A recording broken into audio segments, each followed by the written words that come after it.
안녕하세요. 저는 40대 후반 여자입니다. 제 남편은 작은 회사를 운영하고 있어요. 아버님과 같이 운영하고 있던 회사였는데 노후하신 아버님은 회사에서 손을 떼시고 남편 혼자 도맡게 되었던 회사예요. 저와 남편은 각각 다른 자리에서 열심히 일을 하다 보니 시집 장가도 못 가고 있던 상태였어요. 저는 대기업은 아니지만 그래도 중소기업에서 과장이었고 거래처로 만난 남편과 자주 붙어 있다 보니 눈이 맞아 연애를 시작하게 됐어요. 40대가 되고 만난 사이라서 로맨스를 기대했다기보단 그냥 마음의 안정을 찾고 싶었다고 해야 할까요? 그런 마음으로 시작하게 된 연애였어요. 물론 사랑하는 마음이 없었던 건 아니었어요. 근데 이제 떨림보다 편안한 느낌이 더 좋았던 거였죠. 큰 설렘보단 그냥 가족 같은 그런 느낌이요. 그렇게 연애를 시작한 지 3개월이 좀 지났을 때 갑자기 남편이 저에게 프로포즈를 한 거예요.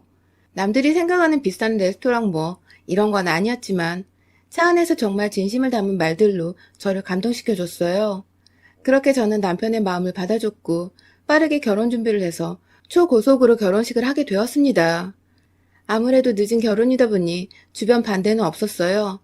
되레 결혼을 안 하고 혼자 늙어갈까 또는 손주 한번 못 안아볼까 걱정하던 양쪽 부모님들은 너무나 기뻐하시며 서로의 배우자를 받아주셨습니다. 그래서 이 결혼은 너무나도 성공적이라고 아주 잘한 선택이라고 제 스스로 생각하게 만들었어요. 그런데 그 생각은 결혼 1년 차도 안 돼서 와르르 무너져 내렸습니다. 친구들이 왜 결혼했냐고 지옥이라고 말할 때 좀 더 생각해봐야 했었는데 시집살이 그거 진짜 보통이 아니더라고요. 명절 때마다 먼 시댁집까지 찾아가서 음식 해야지 청소해야지 어떤 날은 빨래도 해야만 했어요. 하지만 이 정도로 끝이 났었다면 다들 그러고 사니까 그러려니 했겠지만 먼 길 사시는 시어머님은 시도 때도 없이 서울로 오셔서 짧게는 2, 3일, 길게는 보름 이상 저희 집에서 머물다 가셨어요. 아주 그때마다 저는 죽을 맛이었습니다. 시어머님이 노는 거 너무 좋아하셔서 틈만 나면 용돈을 달라 하셨고 친구들과 저희 집에 와서 술 파티를 하질 않나. 마음대로 저희 안방에서 친구분들과 잠을 자질 않나. 진짜 상상 초월이었어요. 하루는 제가 몸이 너무 안 좋아서 반차를 쓰고 집에 왔는데 신발장에 신발이 너무 많이 있더라고요. 느낌이 쎄한 상태에서 저는 어머님 오셨어요? 를 외쳐봤지만 거실에도 부엌에도 작은 방에도 베란다에도 안 보이셨어요. 설마 하고 안방문을 열었는데 저는 그 자리에서 주저앉아야 했습니다. 어머님과 어머님 친구들이 완전 술이 떡이 돼가지고 저희 안방을 다 난장판으로 만들어놨더라고요. 심지어 이불에 누가 소변과 토의 흔적들까지. 정말 몸이 아파서 온 저는 더 몸이 안 좋아졌어요. 바로 다들 일어나시라고 제가 화를 내면서 깨웠는데 눈치 없는 시어머니는 아주 정신을 못 차리시고 주무셨어요. 겨우겨우 정신을 차린 시어머님 친구분들은 바로 도망을 가셨고 저희 시어머님은 저녁이 다 지나고 나서야 잠에서 깨어나셨습니다. 그런데 더 웃긴 건 그 난리통을 보고도 뻔뻔한 저에게 해장국을 끓여달라고 하는 거예요. 진짜 어이가 없어서 코웃음만 나왔어요. 남편도 이건 좀 심하다고 생각이 들었는지 시어머님을 데리고 나가더라고요. 그리고 저는 화나는 마음을 가다듬고 안방을 청소하는데 진짜 너무 짜증이 나더라고요. 아니 세상 어떤 시어머님이 저럴 수가 있는 건가? 저는 너무 이해가 안 돼서 진짜 욕밖에 안 나오더라고요. 그래서 아주 바닥, 이불, 벽, 베개 커버를 닦고 세탁하고 하면서 욕을 미친 듯이 했어요. 그런데 너무 심하게 난장판을 만들어놔서 2시간은 청소를 한 것 같아요. 그렇게 혼자 개고생하면서 밥도 못 먹고 청소를 하고 있었는데 해장을 하고 온 시어머님과 남편이 들어왔어요. 근데 해장을 하러 가놓고 둘이 한 잔 또 하고 왔더라고요. 저는 화가 나서 남편에게 방으로 들어오라고 눈치를 줬어요. 남편은 조심스럽게 저를 따라왔고 저는 안방에서 잔소리를 퍼부었어요. 아파서 반찬까지 쓰고 집에 왔는데 더 힘들어졌다고. 어머님 정말 해도 해도 너무하신 거 아니냐고. 그리고 당신은 어떻게 아픈 사람 혼자 두고 나가서 이걸 나 혼자 다 치우게 하냐고. 뭐라고 하고 있는데 갑자기 시어머님이 문을 확 열고 들어오시더라고요. 너는 내가 이 집에 오는 게 그렇게 싫으니? 그래서 애비를 이렇게 잡는 거냐? 아니 어머님 솔직히 오늘은 좀 너무하신 거 아니에요? 너무하게 뭐가 너무해? 네가 너무하지. 사람이 살다 보면 실수도 하고 그런 거지. 너는 꼭 그걸 들춰서 가족 흉을 봐야겠니? 그래야 네 속이 편하냐고. 막무가내 무대포 무상식 무개념 그냥 무자가 들어간 단어들은 모아보면 저희 시어머니 그 자체였어요. 아예 말이 안 통하더라고요. 그러면서 저에게 서운하다고 더 큰 소리를 치는 시어머님은 그대로 집을 나가버리셨어요. 그러자 남편은 저한테 엄마 앞에서 꼭 이렇게 해야 했어? 아우 씨. 진짜 엄마 집 나가니까 속 시원하냐? 하곤 같이 집을 나가버렸습니다. 어이가 없었어요. 지금 누가 큰 소리를 내야 하는데 왜 지네들이 저를 죄인으로 만드냐고요. 정말 어이가 없는데 둘이서 사람 하나 바보 만들기가 정말 쉽다고 저는 또 미안해지더라고요. 진짜 바보같이 저는 남편의 연락을 기다렸어요. 하지만 그날 남편은 들어오지 않았어요. 그리고 다음날 저녁이 돼서야 들어왔습니다. 그러더니 입을 완전히 닫아버렸어요. 제가 말 좀 하자고 따라다녀도 말 한마디를 안 하더라니까요. 진짜 누가 화내야 할 상황인데 참나. 다시 생각해봐도 아주 제가 등신이었어요. 그땐 남편이니까 부부싸움은 오래하면 할수록 안 좋은 거니까 저는 풀어보려고 노력했어요. 그러자 남편이 말하더라고요. 나랑 화해하고 싶으면 엄마한테 먼저 사과해. 그리고 나한테 다시 제대로 사과하고. 지네가 뭘 잘한 게 있다고 저한테 사과를 원하냐고요. 근데 저는 남편의 고집 때문에 어쩔 수 없이 다시 서울에 올라오신 시어머님에게 술상을 차려드리면서 죄송하다고 말씀을 드렸습니다. 그렇게 시어머님도 남편도 기분이 다 풀리고 술자리가 끝날 때쯤 시어머님이 다시 제 심기를 건드리기 시작했어요. 예, 이번 주에 내 친구 금자 생일이거든? 집에서 좀 놀게. 생일상 좀 차려줘라. 저는 이게 뭔 소린가 싶어서 놀란 눈을 하고 네? 라고 받아쳤어요.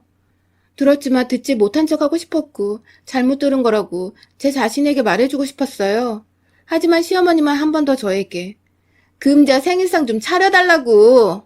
이미 우리 집에서 한다고 말해놔서 취소도 못해야. 그니까 부탁 좀 할게 며느리.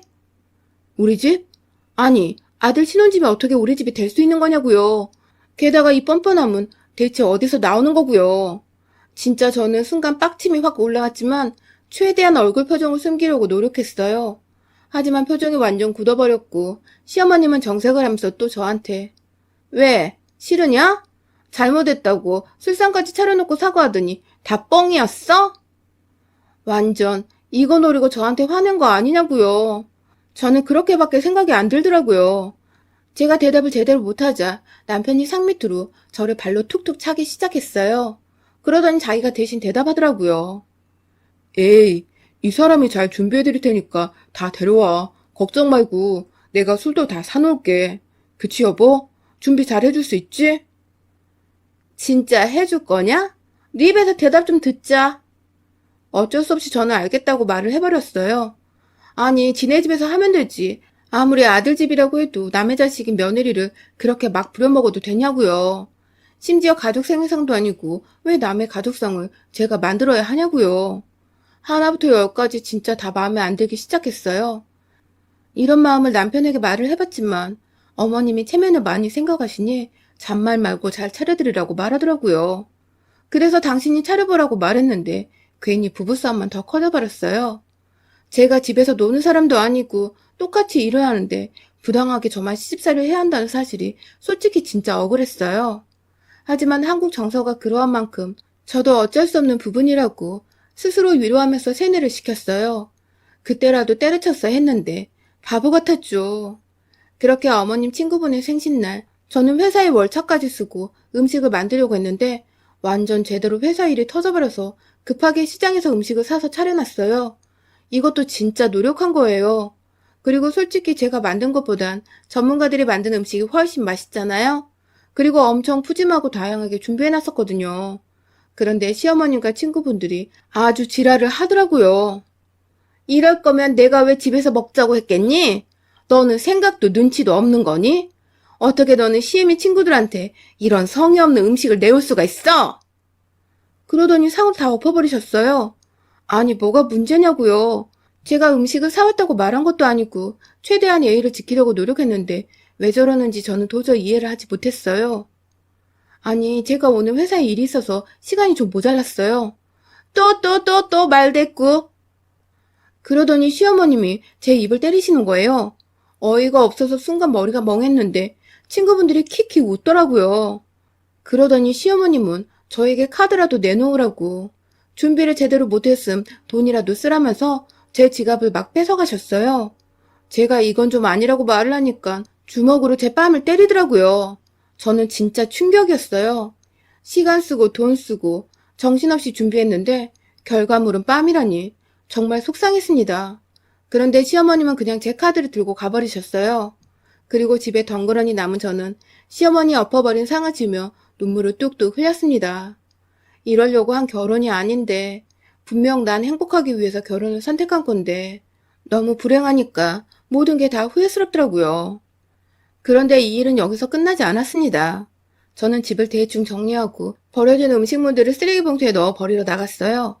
그런데 남편이 엘리베이터에서 내려 계단 쪽에서 누군가랑 통화를 하고 있더라고요. 엄마가 그랬다고?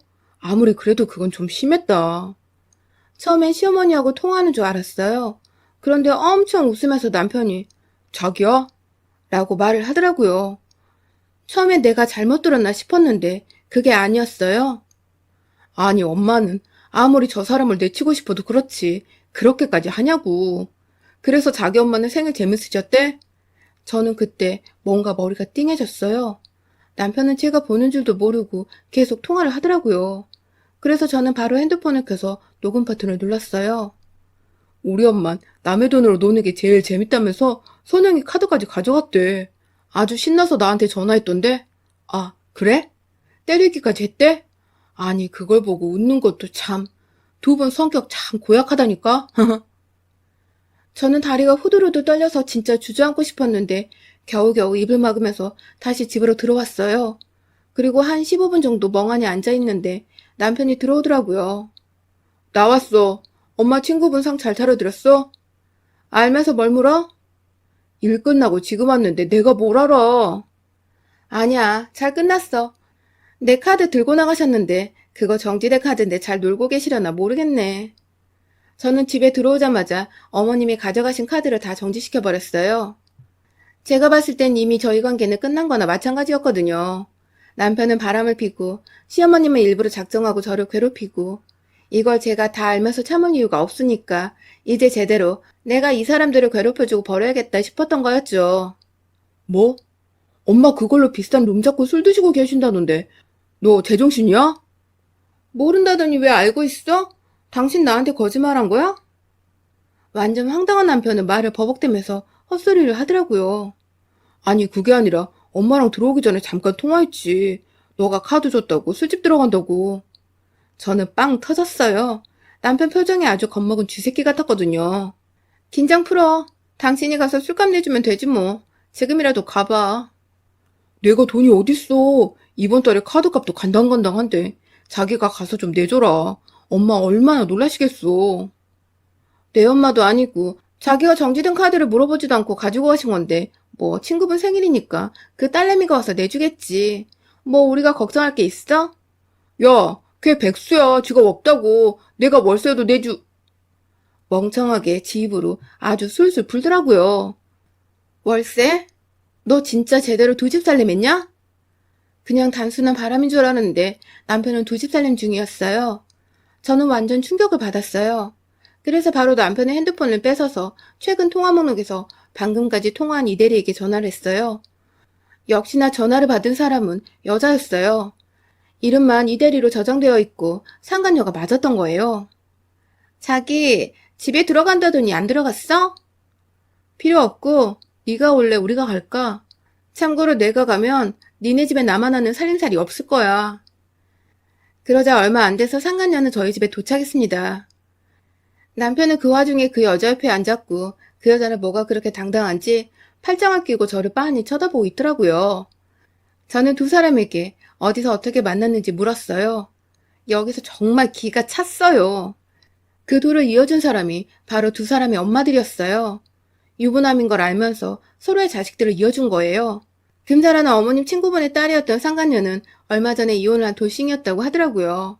그러면서 남편이 원래 그렇게 만남을 가진 게 아니라 몇 번 어머니 모시러 갔다가 마주치게 됐고 만난 지는 얼마 안 됐다고 너무 솔직해서 고마울 지경이었어요.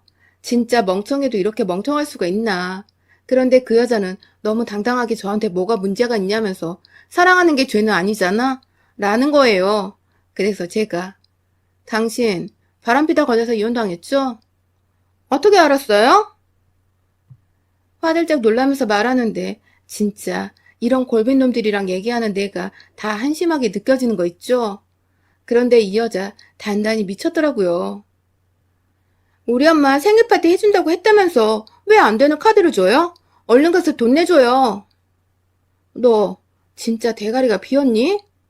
어머, 진짜 말하는 것 봐, 자기야. 어떻게 이런 여자랑 살았어? 아니, 왜 자기가 한 말은 안 지키냐고. 남편은 그래도 인간의 양심은 남았는지 그 여자 보고 가만히 있으라고 계속 말을 하더라고요. 근데 걔는 뇌가 없는 건지. 왜? 왜 내가 가만히 있어? 그렇게 답도 안 나오는 대화를 이어가다 제 핸드폰에 문자가 왔어요. 드디어 승인 거절났네? 분실카드로 승인 거절. 니들이 알아서 니들 엄마 챙기고 내 집에서 나가세요. 제가 그냥 머리채를 잡고선 신발로 발을 차서 내보내버렸어요. 우는 그 여자가 끌려나가자 남편도 뒤따라 나왔고 저는 현관에 있던 남편 신발도 발로 차서 밖으로 내던졌어요. 여보, 나는 왜 나도 쫓겨나? 미친 새끼, 아직도 정신 못 차렸네? 저는 거시기를 차주고 내보내버렸습니다. 그렇게 내보내고 핸드폰을 확인해보니까 전화가 시어머니한테 10통도 넘게 왔더라고요. 그래서 전화를 해줬어요. 받자마자 카드는 왜 안 되냐고 소리치는 시어머님께. 그러게 왜 카드를 마음대로 가지고 나가셨어요? 그렇게 뺏어간다고 그게 어머님 돈이 되겠어요? 뺏으려면 제대로 뺏어야죠. 이제 제가 뺏긴 만큼 다시 받아올게요. 라는 말을 남기고 전화를 끊어버렸어요. 그리고 저는 회사 일로 알고 지내던 변호사님께 바로 전화해서 이혼소송을 부탁드렸어요. 그리고 집 현관 비밀번호를 바꾼 후에 잠을 자고 있는데 집에 시어머님이 찾아왔더라고요. 문이 아주 부서져라 발로 차는데 저는 안 열어줬어요. 야, 이 삐리리야. 네가 감히 날 엿먹여? 그러고도 네가 며느리야? 다 듣고 있잖아. 문 열어. 저는 인터폰으로 말해줬어요. 오늘부터 나 당신 며느리 아니에요. 그러니까 꺼지세요. 신고하기 전에. 그러자 더 날뛰는 시어머님. 아파트 사람들이 아주 단체로 시끄럽다고 난리를 쳤고 저는 바로 경찰에 신고했어요.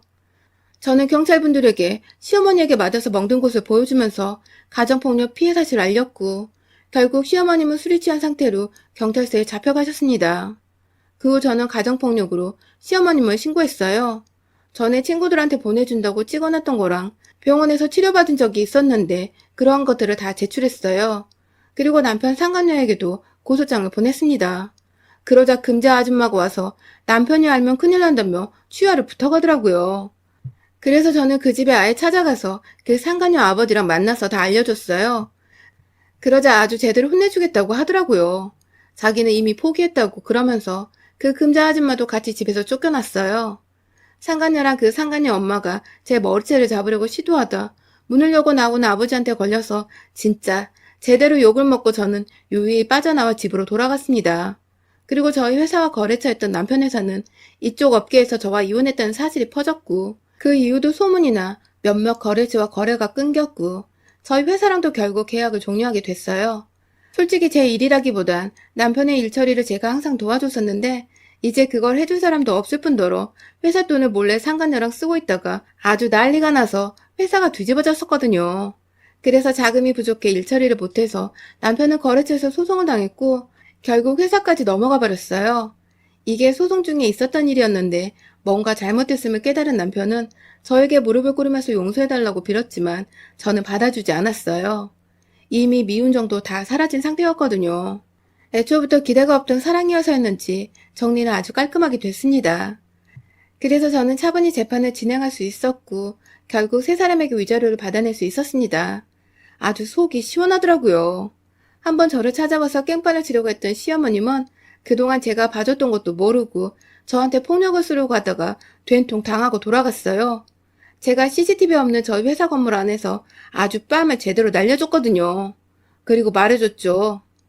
똥이 무서워서 내가 그동안 참은 줄 알아요?